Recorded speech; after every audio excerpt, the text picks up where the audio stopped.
So I'm sure you've heard of this event as well.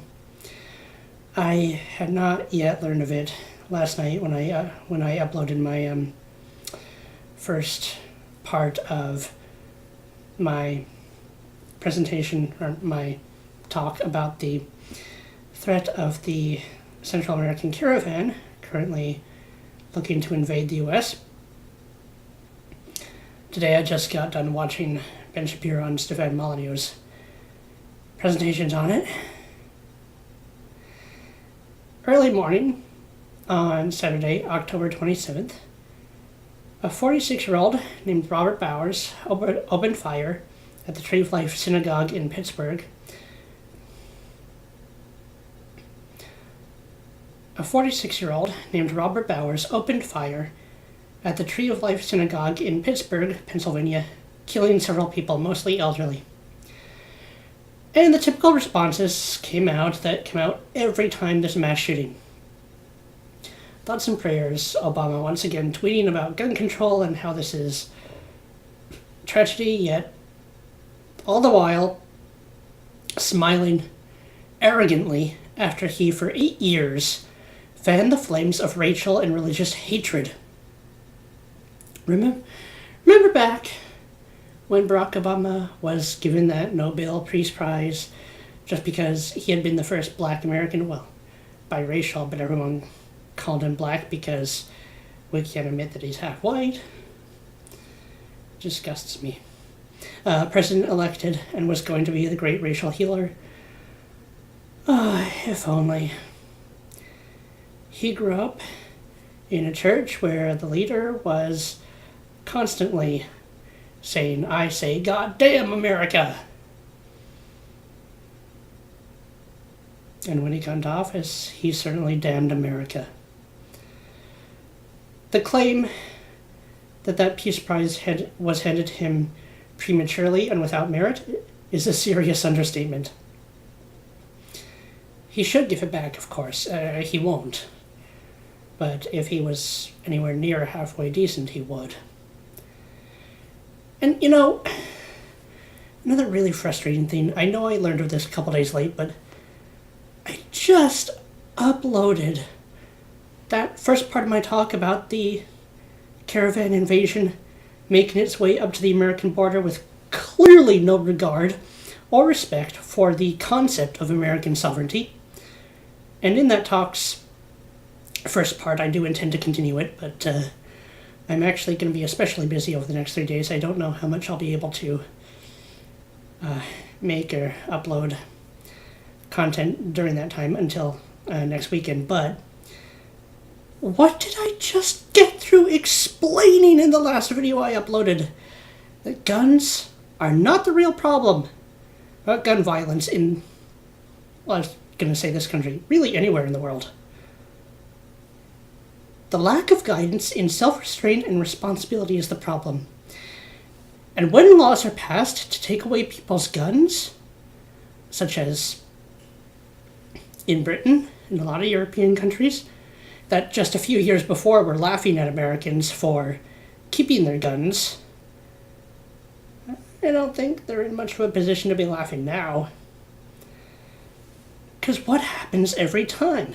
This is so predictable, it's mind-boggling how people never learn the lesson, because it is one of the most predictable things in the world. The only people who will ever comply with laws to take away your guns or knives, as they do in Britain, how long can you fall for this? Only people who will comply with disarming measures are the people who already are obeying the law and would be by far the least threat. Only people who give up their guns are the good guys. Bad guys already decided to break laws. Why would they follow that one? They don't. They never do. And this is why I say it's so predictable. It's simple cause and consequence. It's simple logic. It's so simple a 5-year-old can follow it. So why adults don't learn it really boggles my mind. If you look at Central American countries, they are overrun by gangs. The children recruited into MS-13 and other murderous gangs from very early on in Central America and in Mexico. And when Donald Trump rightly called MS-13 gang members animals, oh, well, not really, not rightly, that's an insult to animals. Many animals have some sense of responsibility to protect their young. Mother crocodiles guard their young better than many human parents. Where was I going with that? Oh, yes. So, President Donald Trump, elected fairly by people who saw America collapsing into hell, and put into the White House the one candidate in 2016 who had a chance of helping us to save it, called MS-13 gangs animals. Maybe not the most helpful term, but, unhelpful to MS-13. Don't feel too bad about. The mainstream media portrayed it as he was calling all immigrants that. I mean, they try to run with the everything is Trump's fault. Just over and over again, another thing that's the most predictable thing in the world. But that's not what he said. The point of the Second Amendment in the United States of America, the right to bear arms, was set down by people who saw far enough into the future to understand that a free world can only exist when every citizen has every right. Now, not all of them will use it, but everyone has the right to wield a firearm in defense of their property and family against criminals of all kinds, and more importantly, against their own government, should it start coming after them. Judaism. So the anti-Semitism, I'm not really the expert to talk about this. I think Stefan Molyneux and Ben Shapiro, their shows on the subject, which I will put links to in the description, are far better at this aspect than I can be right now.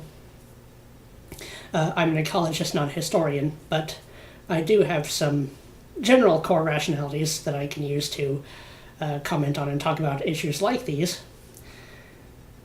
I, myself, am an atheist. I have Christian heritage, but don't actively practice it, though I do think my parents abandoned the lessons too much. And I have become far more respectful over the last decade, piece by piece, of religious guidance. Will I ever fully,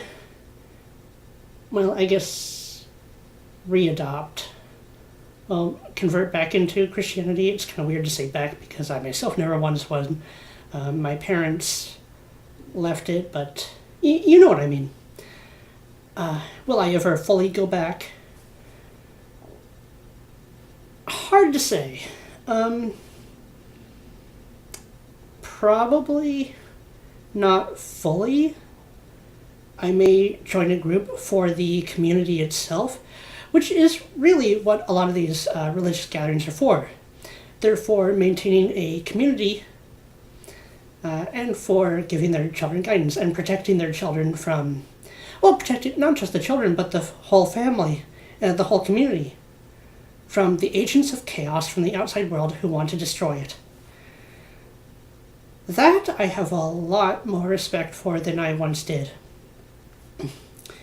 Now, when I was a little boy, I did have some not very turn off. I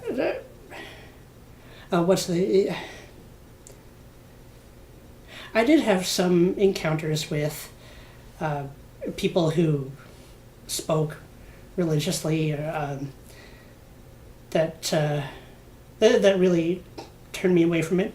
I remember when I was in elementary school, 8th or 9th grade. I moved to Ohio when I was 8 years old. No, not 8th or 9th grade. 8 or 9 years old, yeah. So that would have been 3rd or 4th grade. I was in the middle of elementary school when I moved here, so I completed 3rd and 4th grade here. So it was in those last 2 years of elementary school before I moved on to the next building, which was 5th and 6th grade. And back then, let's see, I think, 8 or 9 years old. And I was in an art classroom late at night waiting for my dad to pick me up from school. I can't believe I remember this vividly, but some memories are like that. I was talking to another kid about views on religion and hell. And, at 8 years old, how much are your opinions really formed? But the point is, I was telling her that I did not believe in God. I did not believe in heaven or hell. And she said, if you don't believe in God, you'll go to hell. Now, and, I was also really ill as a child, and I was always told, even though I didn't want to go to church, that, if you say, even though I didn't go to church, we had family and friends who did, and they didn't really, and the people who were part of the church, would occasionally come up to me and say, we're praying for you, or prayers are with you. Now, I wanted to have a talk about what all the what all the treatments I had to go through way back then were the costs they were really ending up to, how it was a terrible way to live. And I kept being told by my parents, who were not part of the church groups, but by a lot of adults, don't say anything that might upset them. Don't say anything that might offend them. Well, now I couldn't talk at all, so that was a turn-off as well. I had to kind of accept it. Telling a child they just have to accept what is told them and can't put up any counterpoint, any perspective of their own, which is a lot more common than people admit, it's not good, and it is going to turn you away from traditions. But now that I'm adult, but much later now, I get a lot of the core lessons. I still don't like that they did those. Well, I mean, the kid when I was 8 or 9, I mean, she was a kid. Can't blame her that much, but so I had some very turn-off experiences, but so I won't probably ever fully go back. Might join the community for the community. It's hard to say still, but I'm not the best person to, well, by far, to comment on what different religions are like, except what they have continuously shown me, such as Islam being intolerant of any other religion on the planet, which it is. But I will say a few things. The left blames President Trump. Yeah, of course they do. They blame everything on President Trump. It's their universal answer for anything and everything wrong in human society. They are wrong, and they show their true colors and their insanity as these shamelessly violence-inviting zombies hungry for power who destroy everything when they don't get their way every single time. So, it's clear evidence. Look, again, the midterms are upon us. And trying to appease them, trying to appease someone who is already insane just shows them that their insanity works. That it can be used to frighten and bully people into letting them get their way. Do not let them get their way. The way you stand up to a bully, in this case the left, the Democrats, is you just have to stand up to them. You just have to find a way to stand up to them. So I know the Republicans have a lot of work to do on their courage, on their spending. I've sent a couple letters. We're going to work And we can work together on cutting government spending, on being braver in our pursuit of actual tolerance, which tolerance only works if it's mutual. You can't force it. And the problem with the left, which there's barely any distinction between the, there's really no distinction or no separation between the moderate left and the insane radical left. The insane radical left took over and now they control the whole party. Do not let them take back the House and the Senate. I know this seems to have little to do with the Pittsburgh, the Tree of Life shooting that just happened, and it's not directly related, but it is indirectly related to where things, to how things are spun out of control. Again, the only answer they have is to blame President Trump, and if you're sick and tired of that, as I am, vote Republican. We will work on the next steps. And tomorrow I will try to, I'm very busy tomorrow, but I will try to, in the next couple of days, talk about how to go about that, how to vote, because it is more complicated than it seems. I took a bunch of notes as I was filling out my ballot. I'm allowed to do that because the whole point of a vote by mail ballot is to be able to take a couple days to study the issues and study the candidates. Look, this Tree of Life synagogue shooter. The shooter hated Trump. He called Trump a globalist when in fact Trump has been trying very hard to pull America out of globalism, which he has every right to do, and he actually should have been stronger on, but he has also had his hands full trying to deal with. Again, like many of us, it's just one crisis after another, after another, after another. Yeah, his rhetoric could use a little work, but I don't think he's going to do that. But he has not incited violence against anyone. He has disavowed it. He has disavowed violence at every time. And he's trying to pull America out of globalism, and he needs our help. Poland and Japan have wisely pulled out of the globalism project, or globalism goal, which would actually destroy the world if it ever succeeded. So this shooter, I know Ben Shapiro doesn't like to say the names of shooters on his show. It says it gives them more,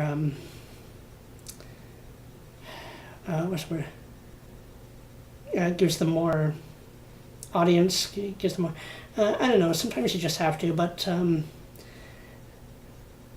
the shooter was clearly messed up in the head, and likely could not in any real way tell a real threat to his country, like the Central American caravan coming, apart from a made-up one, like this Jewish domination conspiracy theory crap. Now, President Trump said that had someone in the synagogue been armed, had they had better security, the outcome may well have been very different. The death toll would have likely been far less, if any at all. And that is exactly right. And as Ben Shapiro puts it, Jews have known that for a very long time. Now, why didn't someone in this synagogue have firearms, have some sort of defense? Well, this place was mostly full of the elderly, who are less likely than middle-aged people involved in defending their homes and their communities by extension as well, to be carrying or using guns, and they're trying to just relax and let down their guard in their old age. Well, I guess no one can let down their guard anymore. Don't you wish you could at some points in the world still? The police arrived a minute or two after they were called, and the shooter was still able to murder a lot of frightened people. So, every time there's a shooting, we have to go over the same themes, and rational people have to keep trying the same arguments. I do have a lot more written, but I think well, the rest I have to say might go better in a different video. So, again, I'm not quite sure how much else I'll be able to do this week. Very, very busy, but I will see what I can.